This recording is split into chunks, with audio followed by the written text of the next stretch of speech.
Welcome back to the Access Point, where we examine real challenges Black and Brown professionals face at work and offer expert advice on dealing with your organization, your boss, your coworkers, and your career.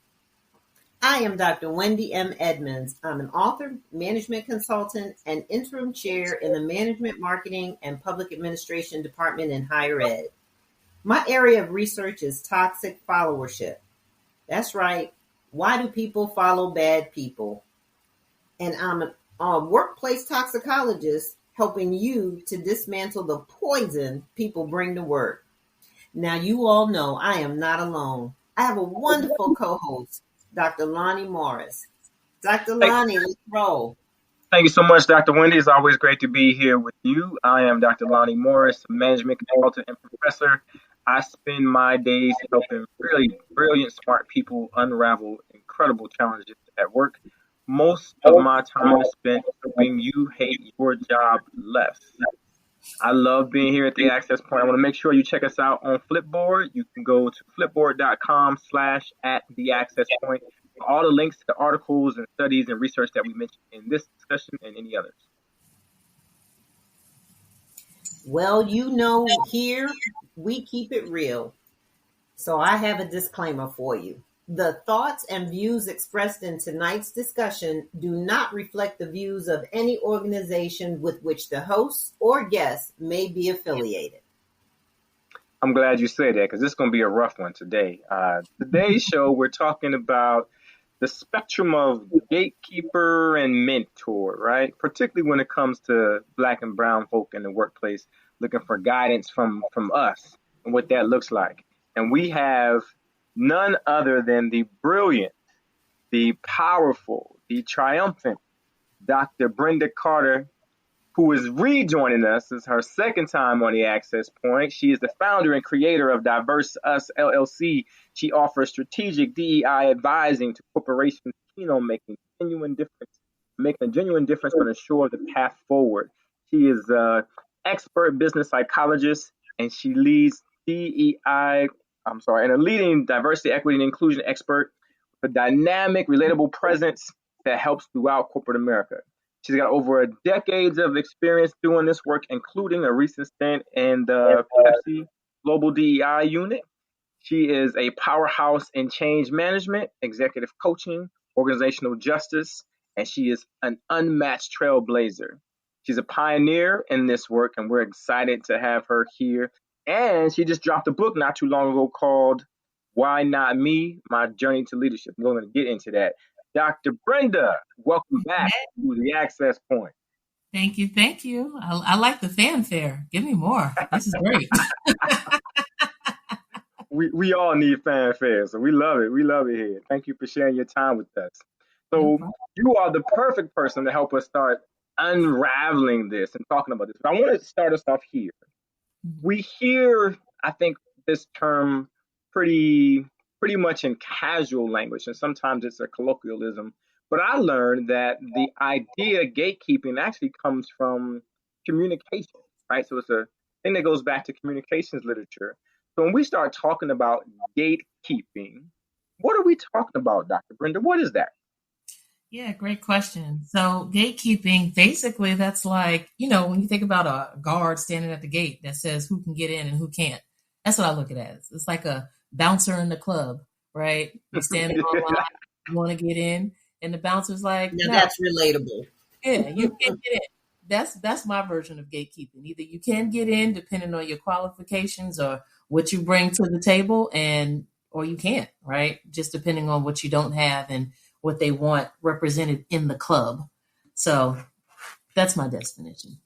Yeah, and I love that, right? Because that idea, particularly the idea of a bouncer guarding the gate, the door in the club, it's about someone who controls access, right? Yes. So the opportunity is on the other side, the people that you can connect to on the other side. But here's someone who decides whether you get to have a connection to those people, to that opportunity. Any thoughts on this, Dr. Wendy? So it's something that we experience all the time, not quite knowing what to call it. When you walk in, and especially as Black and Brown people, and you're in the space that may not feel comfortable, Who's going to let you in?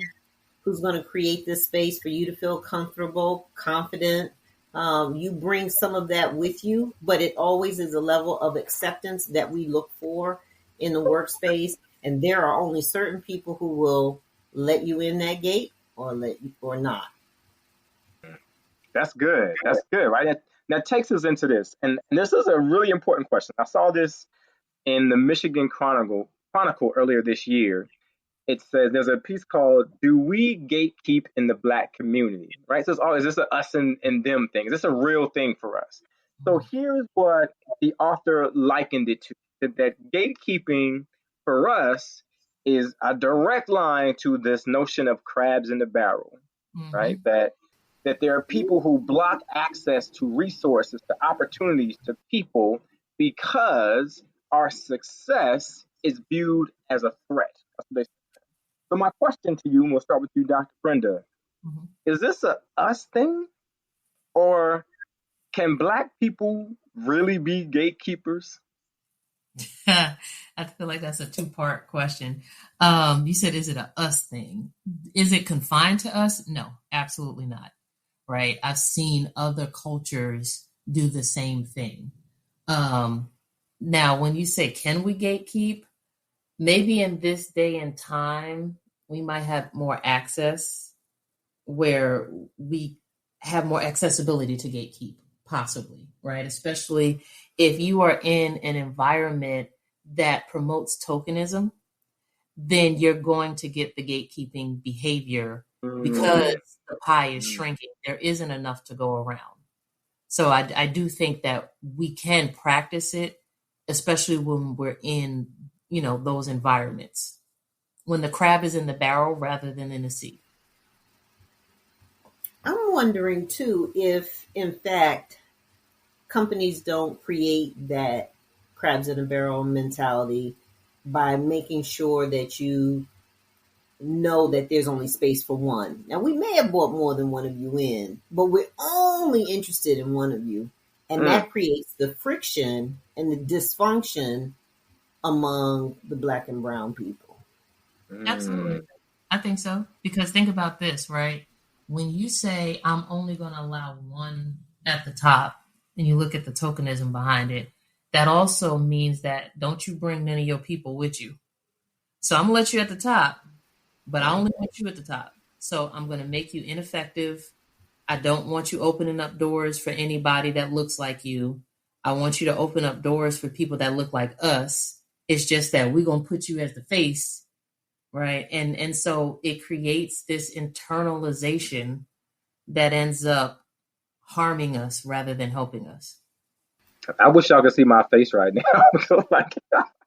like yo, that's harsh. It's a harsh reality, and it's hard to think about. So I don't know that as we approach going into organizations and serving in organizations and giving ourselves and our expertise, that we think of it that way, right? Because that's not written in the handbook. That's not listed in the values, but we know that is part of how we experience it. So I want to ask you both this. I saw something on that's a site called Helpful Professor. You know I'm a professor. And so I dabbled around seeing those things. It was really cool that they gave some examples of gatekeepers. And one that you already mentioned, Dr. Brenda, is there. They said bouncers are gatekeepers. I'm going to give you a list of some of the others they mentioned. And I hadn't thought of all of these, but some of them I think are pretty easy to understand, right? So newspaper editors. So someone who controls what we get to see, what comes across as news and through media that way. TV program directors, same thing. Who controls what gets to be aired? Dr. Wendy, you'll love this. Blind peer reviewers. Is it really blind, right? We know this language. We know this vernacular. We know where that comes from. Casting directors. So those are things we think about. Here's where it gets interesting. Customs agents. Now this one hit hard for me because it says university admissions officers. Both of you know, some of you out there in the larger TAP community may know that I came out of admissions and I worked in admissions for a long time.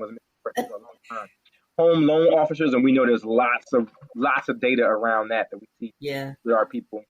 Recruiters and coaches. So there's this list of people who can serve as gatekeepers, right? We've identified that is the people who control access. And then we add whatever it is we fill in the blank there. So my question to both of you is, when we think about work and the workplaces that we're talking about, who should we look out for? Who are the black and brown gatekeepers hiding in plain sight that we might not recognize? Maybe they're not hiding. Oh, I mean, I kind of remember.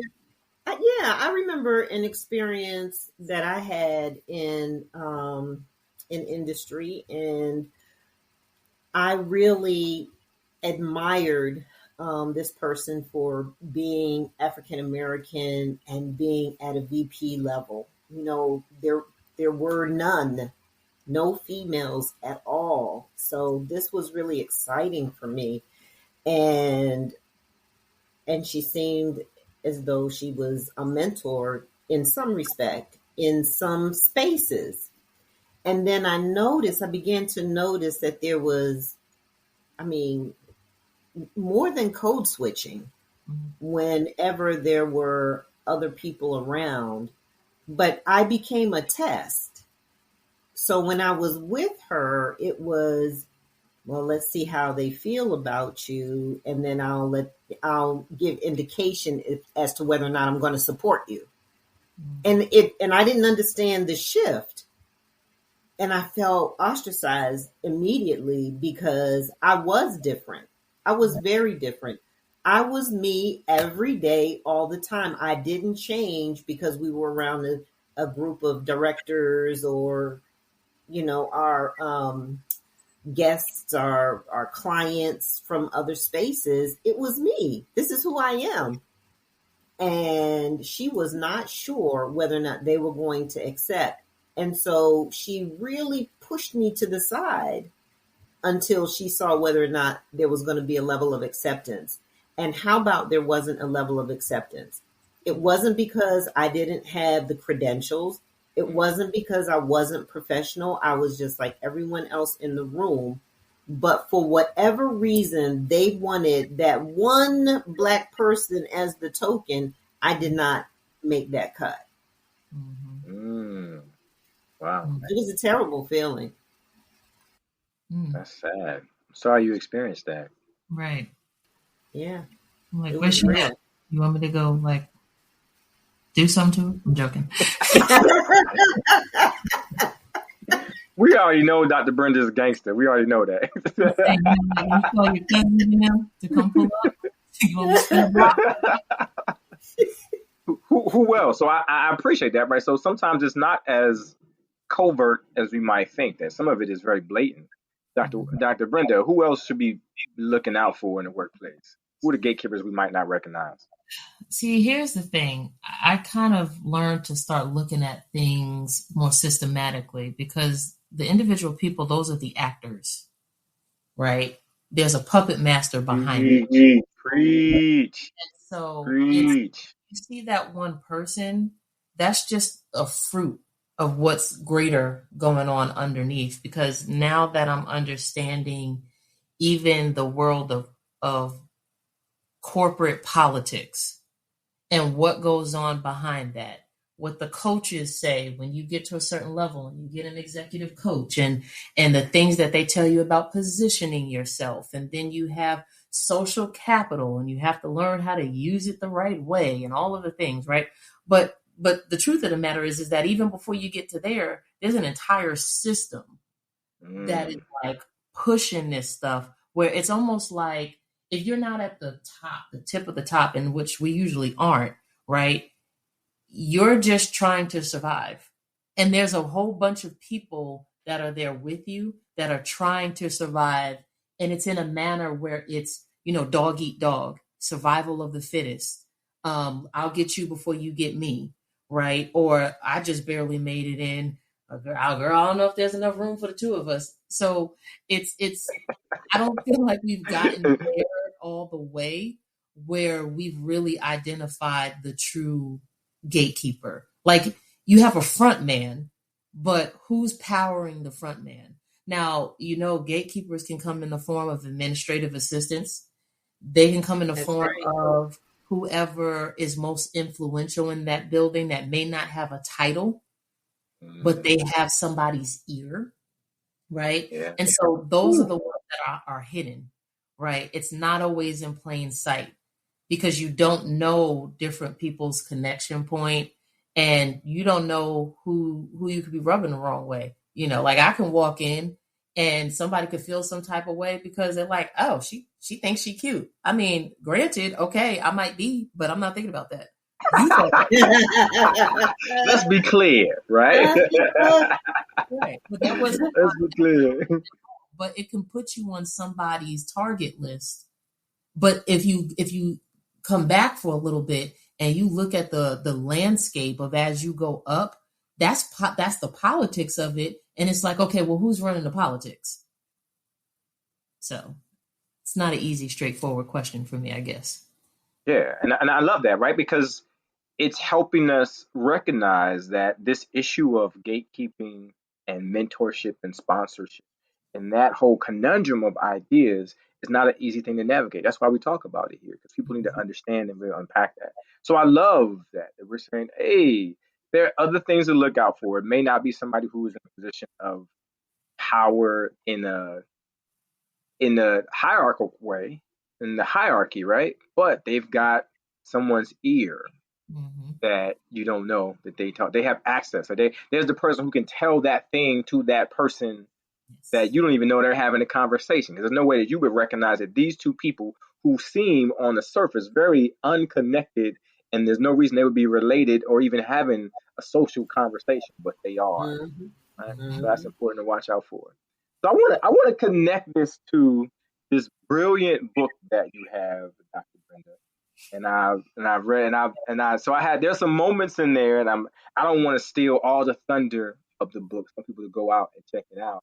But there's a piece in chapter 4 when you start talking about the connection between criticism, devaluation, and punishment that you experienced as a child, and how that transferred into feelings of inadequacy as an adult.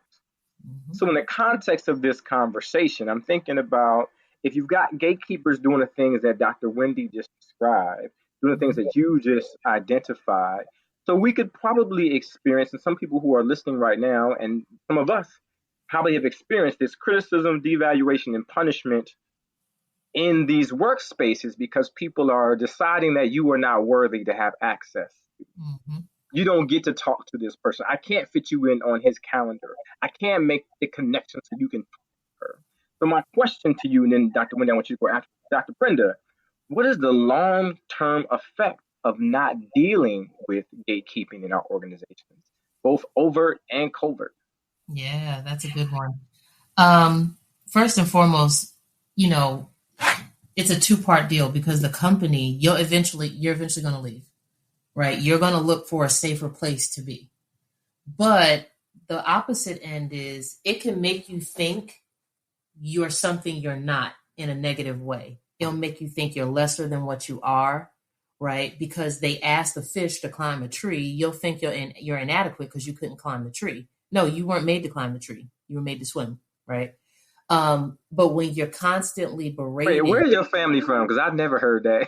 That sounds so Southern. I've never heard them make the face on the tree. Your family from Georgia, North Carolina, somewhere. Like, what is that? South Carolina. Coming to you. Go ahead. I'm sorry.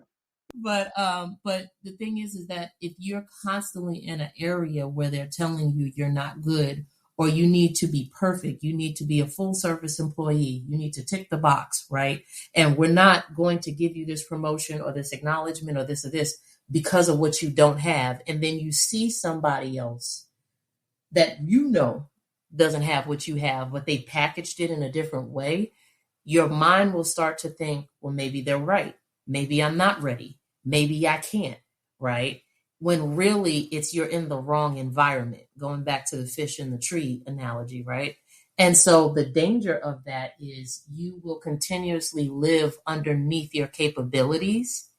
That's one. And two, you might end up, even if you do get in the right environment, you might become hypersensitive then to when you are getting constructive criticism because it's going to sound like the negative criticism that you got before, even though it may not truly be that. So it's like you kind of gotta, if you don't deal with it, it's going to deal with you.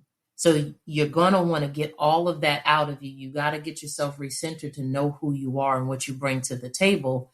So that way you can get in the new position, get in a new role, allow yourself to grow and to be crafted and molded to your next level of capability, but knowing that, no, this is not that same situation. So you don't have to have those same thoughts or practice those same behaviors. Yeah, that's I think you just hit the nail on the head. I also believe no, that she threw the fish in the water. Stay with the analogy now. That was new to me too. That was new to me too. So think about this.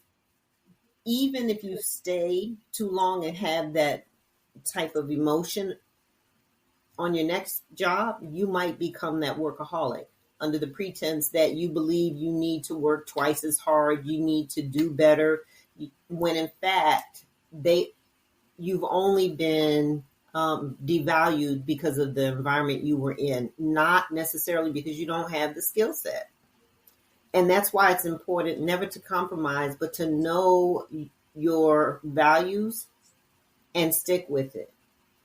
And let that be your touch point, right? Where you pay attention to that inner man, that inner spirit, whatever people refer to it as. My uncle used to call it your first mind. Always follow your first mind. It's always right. Yeah. Run as fast as you can, because even though they may not value what you have, you are valuable. And if not there, someplace else. I love that. And so I want to move us in this direction because, like we often talk about on the access point, sometimes the global strategies are different in the context of us, right? So the things that they tell you to do don't always work when it's us. And I want to bring up, there's a space in the book, Dr. Brenda, when you talk about your husband, and there's a series of events, and that your family was going through some downtimes, and that your husband was also searching for work at this time. And you noted that the strategies that worked for others were not working for him. And so you particularly said there's a time when my husband was doing the things that other people were doing, so practicing interviewing and revamping his resume, but those things did not yield the same results as for his white counterparts. So my question, both you and Dr. Brenda, please start on this. When we are helping people overcome this chaos that gatekeeping can create, what are the strategies that Black and Brown people need so we aren't sitting in our offices or sitting at home practicing interviewing and revamping the resume? What are the things that we need to do specifically to address this? Mm-hmm. This is really, really, really good. And I didn't learn this until a little later, right? Because I didn't have a model, especially in the industry that I was in terms of like corporate America, right? So I didn't know about networking and the culture growing up, listening to 90s hip hop, Biggie and Tupac. I thought that was brown nosing, right? Yeah. Like networking is you being fake, you being phony. But it's really not, because if you can go to the grocery store, you can go to church and you can introduce yourself to somebody you don't know, then what's the difference with doing it within your job? The reason why I'm calling out the networking, and especially even networking amongst other Black and Brown, but also outside of Black and Brown, is because they have certain knowledge points that can help shine light on where you could be stuck in a rut. They can learn how to navigate out of certain situations, because a lot of us don't have the pre-knowledge because we don't come from a long lineage of people that, are on the same trail that we are. Many of us are trailblazing, right? So you want to leverage some of that outside knowledge. And the networking also allows people to see that potential to hopefully place you in a better situation. Because like right now, I do have a strong enough network where, if my husband or my eldest is like, I'm trying to get into this, I can say, okay, talk to this person. Okay, now talk to this person, so that way you can tweak this and tweak that. So that way when the opportunity comes, you know exactly what to do, you exactly what to say, and you are properly equipped. I love that. I love that. Dr. Wendy. Yeah, I'm thinking about your husband's experience with the job. My husband had an experience when he was unemployed after being employed for 25 years and went through the whole thing of, go to the one-stop shop and rewrite your resume. And again, we were unemployed about the same time. Well, I don't think I need to know how to write a resume. I got an attitude like, I don't want to do this. But if you Let's want talk that about it. Let's talk about weekly it. unemployment check, guess what? You got to sit through this and it doesn't matter. And I had such a bad attitude that one of the women there said, look, I know how you feel, but that's how I got my job here. And I just looked at her like, I never want to work there. I saw the culture coming in the door. But back to my husband, who was this is why they was blocking you from everything already. You done just told the story on yourself. Because you don't know how to act. They weren't having it. But even with him doing the resume and preparing, and even on a daily basis going to the one-stop shop, dressing as though he was going on his job for the day, it didn't work for him.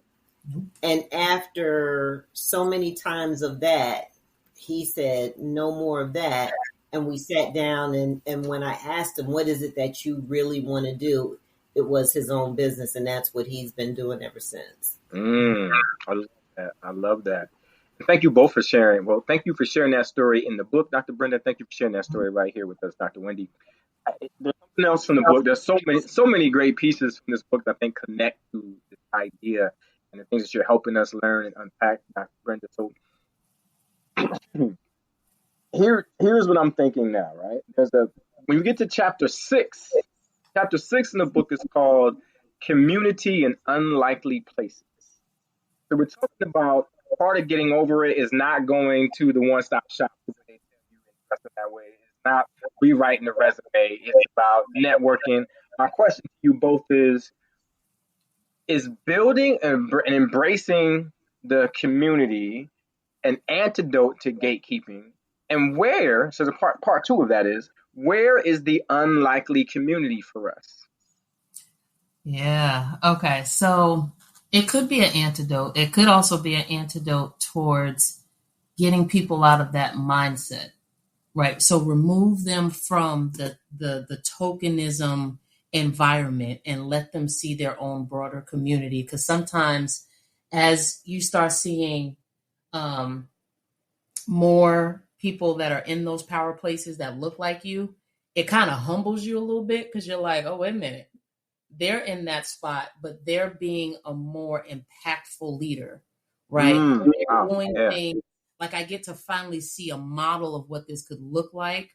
And I'm not saying they won't be scared to step out, because they still have to go back to their toxic environment, but at least they're in a newer state of awareness because they were in this silo, right? Now, the other part of that is when you talk about unlikely communities, I talk about, even in the book, things like siblinghood, but it's not really your blood siblings. Like, there are people at work that I've gotten so close to, we are literally like siblings. Like, we'll be on a meeting and I will ping them and be like, what the heck was that? You right? Hey, so I'm going to tell you, we know that because Dr. Winnie and I call each other all day long. Let me tell you what just happened. Yes, right? And you fight with each other and for each other, but you keep each other like in line, and you're like each other's buddy, but it's a little bit more than just a work friend, right? Then you may have some colleagues who, like I mentioned before, they don't look like you, but they are your go-to person. They want to tell you all of the information, and I'm not just talking about tea, right? Yeah. So if you come in on a roll, they want to show you everything. They're like, oh, let me show you this. Well, let me introduce you to this. that's an unlikely community, because a person who's willing to give you a bunch of information, that's a gold mine. When they're able to tell you, oh, okay, so this is Bob. And Bob, he has attitudes on Tuesday, but if you come with him on chocolate on Saturday, he's fine. You know, you kind of Right. Come on now, let me find out Bob needs chocolate. You got to get his fix. right. And so, you know, but it helps you to strategize, where now you're starting to learn the lay of the land and work the gears a little bit better, right? You also have those where they're not necessarily warm and bubbly, but they're not opposed to you. And they see you operating in your gift, and so they respect your gift. And because they respect it, they're willing to give you certain information, right? But like I said, they don't have the warm and bubbly personality. They don't necessarily want to go for a drink. Although you work with them long enough, they just might, right? And it's like, don't shun those ones either, because there's certain things that they know because they're gifted themselves. And if you build that respect and that camaraderie, you'd be surprised at the things that they'll speak your name in rooms that you're not in. So that's just some of what an unlikely community could look like. Love that. I love that. I do too. That means that when you walk in space, you have to become an observer. Yes. Just like you said, understand the lay of the land. You become the one who's going to figure this out. Who is who, right? And it doesn't come from you being anything other than sit back and let me understand what this is all about. Because sometimes the way people present themselves at first isn't quite who they are. Right. It's kind of like dating, right? They'll open the doors the first day, second day, then it gets old. Talk about it. But you really need to sit back and give it some time. Yeah. And I think too, right? I think we're better at it than what we give ourselves credit for as a people. But one of the things that I've learned this year that I constantly had to tell myself, and one of my friends, Dr. Morari Simeon, I got into something and I was really scared because like all of the executive leaders was like looking down and I didn't do anything, but it was like on email. And she was like, nope, this is what we need to do. You need to do this, this, this, this, and this. And it worked its way out. What I learned in that moment was fear is not a strategy. Woo! Talk about it. Yes. Speak. And that was hard because my past trauma, fear was like all surrounding. But I had to like push that back to realize that when you are afraid, you cannot strategize. You cannot observe. You cannot see, because you're more so focusing on being on the defensive rather than the offensive. And fear is paralyzing, right? It will literally stop you right in your tracks. So you're not going to be able to think. You're not going to be able to even be objective or zoom out just a little bit, because now you're anxious, your body, you're sweating, you feel it all over and all of those things. And what I'm finding is that, especially when you talk about the gatekeepers, right? A lot of them are riddled with fear. Yeah. And so because of that fear, that's what's driving them to gatekeep, because they are afraid that you're going to come in, you're going to outshine them, they're going to like you more, I'm going to lose my positioning, or it could be you're going to tarnish my name because the work that I've done already, I know that it's not truly valued.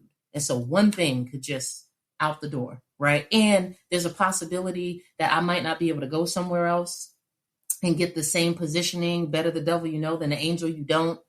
And so you take all of that, and that really begins to drive your behavior, but it's not a strategy. And as Black people, and brown people, we are really great when it comes to personalities. Like we got bomb personalities, right? We just have we all right. I'd be like, yes, okay, we want this. But we have not necessarily learned how to leverage that to our advantage. Mm-hmm. Instead, we get driven by fear, and then we contain it rather than figuring out the different ways to leverage it to get what it is that we need. Mm. Mm. And you need to understand just what you said. Fear is total bondage. And if other people see that they can do certain things to put you in that space, it becomes a weapon. Mm-hmm. And so I'm grateful that someone was able to say no and bring it down, help you to just bring it down and put it in its place, because the initial sting is what you were feeling. Yes. And that is an instant normal emotion, but it cannot stay. Not to be productive, not to Right. be successful, not to be the leader that you are. So that kind of sting is to confuse you. Mm-hmm. But they said, okay, that you had that moment, now bring it down, and this is how you do it. Yeah. And it's like, and you're able to see clear. Because if you're afraid, you cannot see clear. You cannot observe. You Yeah. can't think and say, okay, wait a minute. I need to do this and then this and provide this. So, Yeah. yes. I saw a piece July on LinkedIn written by Christine Naomi Lithiomi, and it's called An Ode to Gatekeepers. And she writes about the things that we want to see in gatekeeping. And some of those things she lists are include that gatekeeping should be a calling and a sacred duty to nurture the next generation of thinkers and visionaries. That gatekeeping is about wielding power with humility. That gatekeeping is about dismantling barriers. That we want gatekeepers to be the examples of the best of us. And gatekeepers should have the wisdom to discern true excellence, courage, and to challenge the status quo. My question to both of you is, when we think about what we want to see in gatekeeping, people who control access to power, to information, to opportunities, to resources, what else should be on this list? Mm. Mm.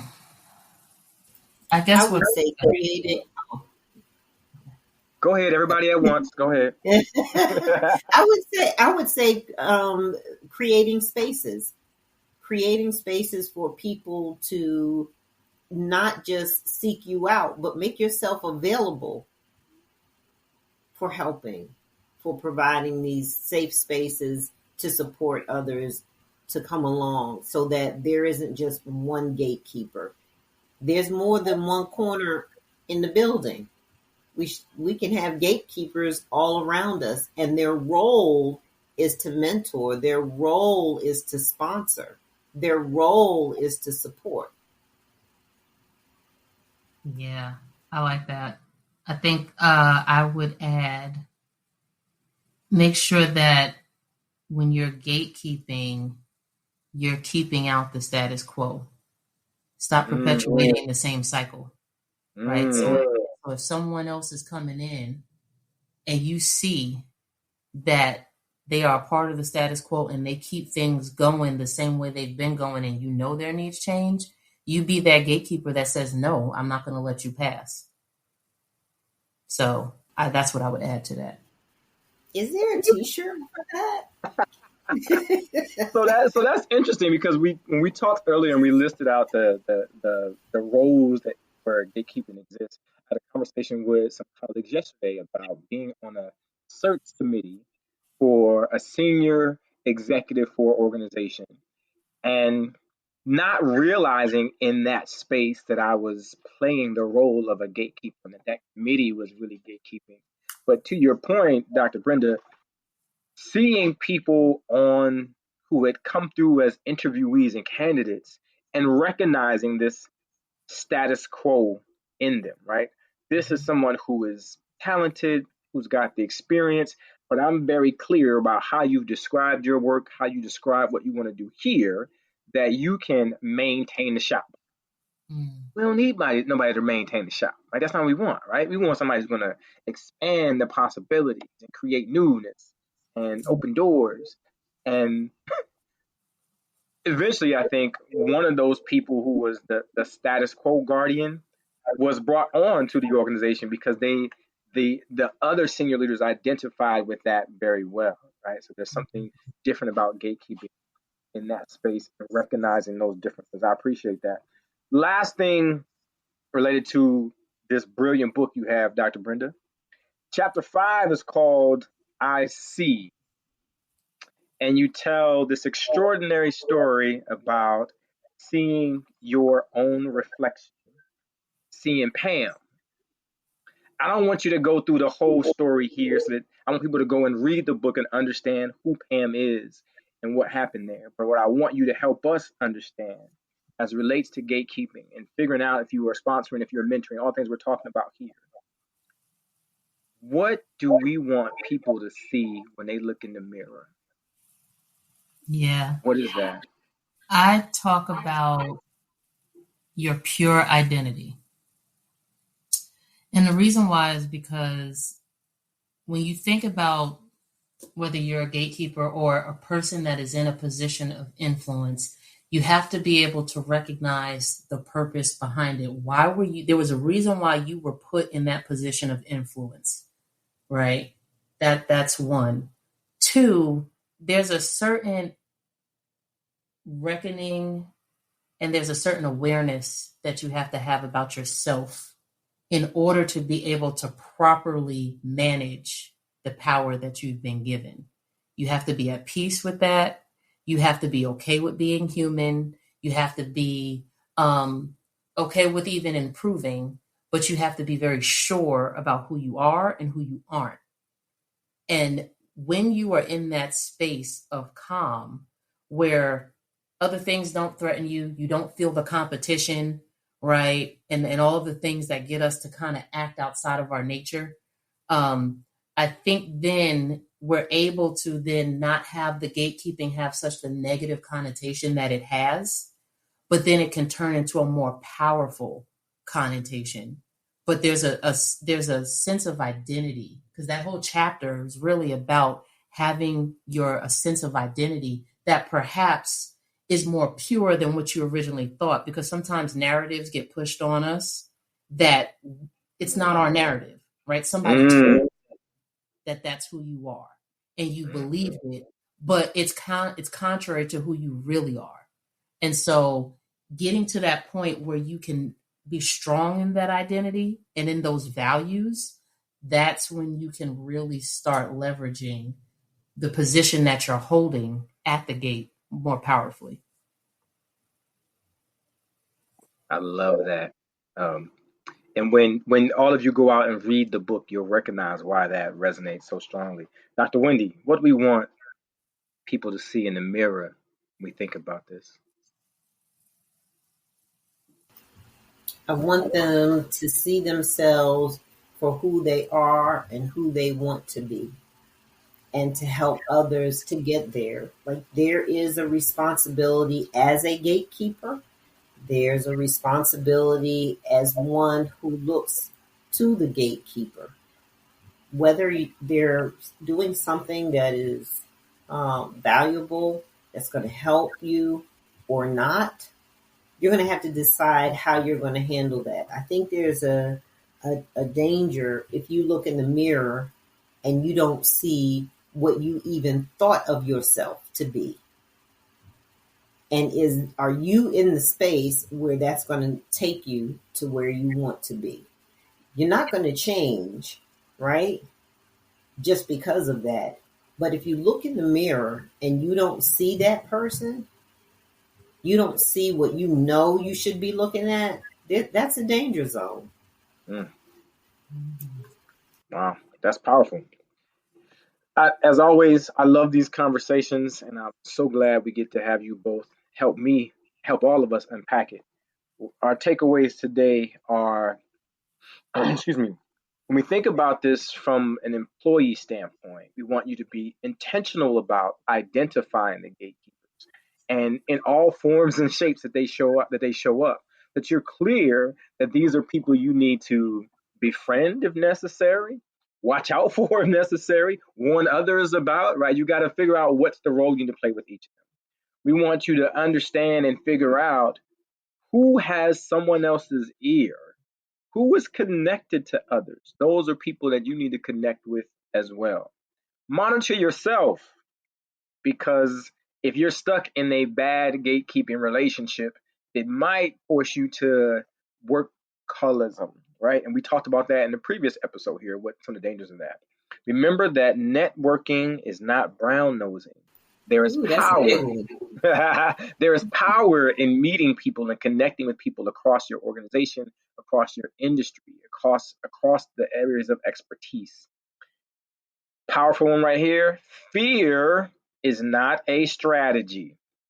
Learn to deal with it and learn to leverage it, because you can turn that into power that can be harnessed.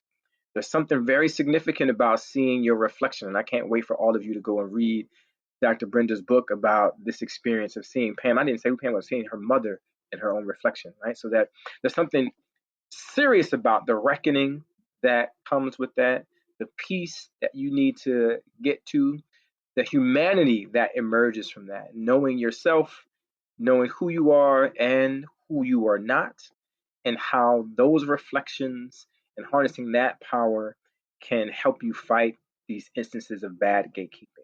When it comes to leaders and managers and supervisors, we want you to be very clear about who controls access to resources. Recognize who you are giving that power to, whether formally or informally, and how are you managing what that relationship looks like. Be clear about tokenism in your organization. We know it exists. It may not be called that, but we know it is experienced that way. And figure out strategies and put together strategies to help you stop that from being a bad experience for people, but a leveraging experience where you can grow as an organization and as a unit. Are you asking a fish to climb a tree? One of the most incredible challenges of the bad gatekeeping experiences, people are being asked to do things that are outside not only of their comfort zone, but their expertise, their scope of work, and their lane. So sometimes the ask is creating the challenge. Want you to recognize if you are forcing people to live under their capabilities. So is your approach to managing people, to managing resources, to managing tasks, creating dissonance for others? Hone your skills, listen to people so that when they ask for things or when they share with you, you can make immediate connections. You can help them build networks. You can help them spread their wings. You can help them make the contacts in other spaces that help them grow as individuals and within your space. I want you all to question, are you a gold mine? Are you that treasure that people seek out in the organization that allows them to connect to something that is rewarding and that symbolizes success? I want you to think about whose name you are speaking when they are not in the room. That is power, and it yields so many benefits that you, even if you don't recognize you are a gatekeeper, that you can change the trajectory of someone's career in doing that. Please stop perpetuating the status quo. And Dr. Wendy really liked that one, right? Stop perpetuating the status quo. We're going to get down the t-shirt. We're going to tell our producer today. Stop perpetuating the status quo. We need change. Change is important for our own growth and for our success. Fight the inclination to create someone else's narrative. Dr. Brenda said, that's not your responsibility. And for all of us as individuals, we've got to figure out what narrative is the right one for us. When it comes to groups and teams, my question for you is, how are you using code switching in your groups? Are you using that as a means to block access for others?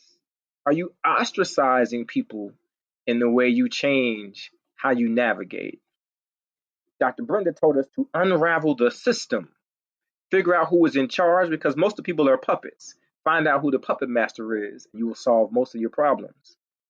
As a group and team, figure out if you are using your collective knowledge to support the people in your tribe. There's a way to get around these individual soul-snatching gatekeepers, and we do that together. Community is the antidote. Say it again. Community is the antidote. And Dr. Brenda told us to create siblinghood. Now, I don't know how many brothers and sisters y'all have and how y'all get along with them, but I have plenty of brothers and work sisters, and many times I had work wives, all those people I know. If something go wrong, you know who office I'm going to talk, right? If the door is closed, you keep walking. We ain't here strategizing about this craziness, right? That's it. Gather around impactful leaders to amplify their voices.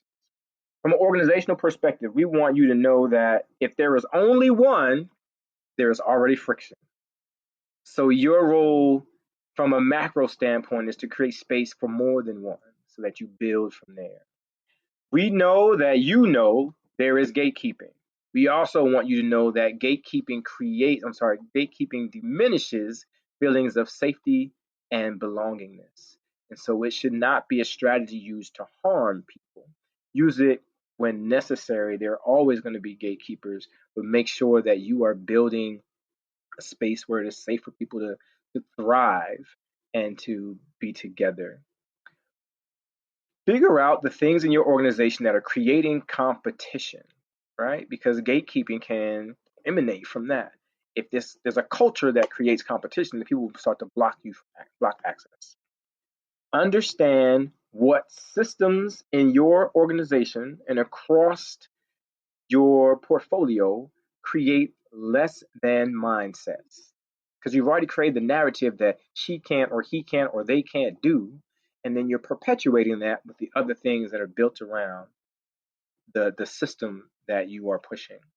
Recognize the people who respect gifts and amplify their presence, amplify their voice. Those people are important to creating change. Those people are important to creating community. Do the work to remove fear. What we recognize in this conversation is that fear is the undercurrent of bad gatekeeping. That people who are blocking you fear something for themselves. So we don't want that. Create opportunities for people to create space for mentorship and support. That's what we want to happen. That's why we have these talks. We want better people and better organizations. Dr. Brenda, Dr. Wendy, if people do not listen to anything we said today, what is the tax that they pay? What is the cost for Black and brown people at work if they ignore all of the gems from today's discussion? Ooh, child. I mean, we're going to get left behind. You're going to be left behind.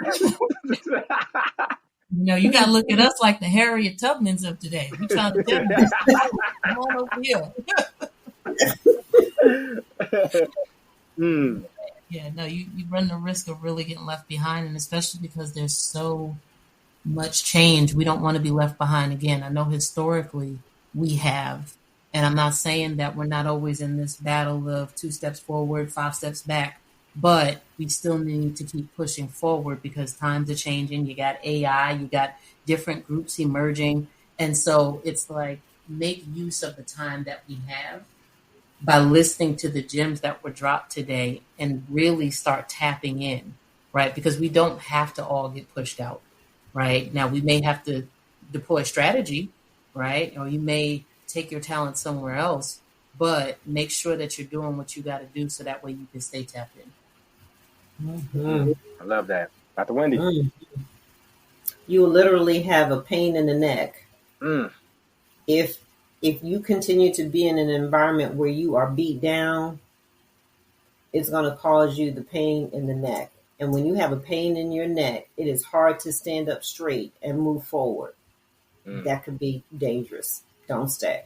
And I'm going to thank you for that. And I'm going to stick with this fish and water and tree analogy. And I think if you're not listening to the things we're talking about today, then sharks eat fish, right? So people who don't listen to knowledge when it's dropped, you don't take the learning and incorporate it into action, then you diminish, right? They just eat you alive. There's nowhere for you to go. So none of this would be even relevant. That's sad. But hey, y'all started it with the fish thing. I think it makes sense. Thank you so much.